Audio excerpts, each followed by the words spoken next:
Hello বন্ধুরা, কেন 10 minute স্কুলের এসএমপি কোর্সে ভর্তি হবে?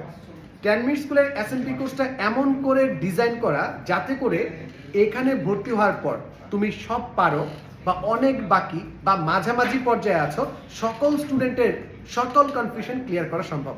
কিভাবে? চলো সেটাই দেখি। আমাদের প্রতিটি ক্লাস শুরু হবে প্রথমে একটা সাজেশন দিয়ে। এই টপিকস থেকে বিগত বছরগুলোতে কতগুলো সৃজনশীল এসেছে, কতগুলো এমসিকিউ এসেছে, তার মাধ্যমে একটা স্টুডেন্ট একদম ডিটেলসে বুঝতে পারবে এই চ্যাপ্টারটা তার সৃজনশীল বা এমসিকিউ এর জন্য কতটুকু ইম্পর্টেন্ট।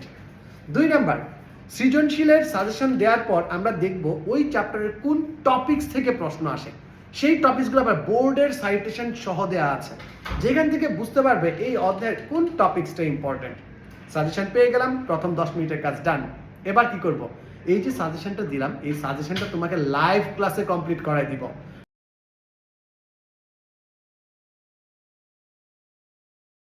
কমেন্টে দেওয়া লিংকে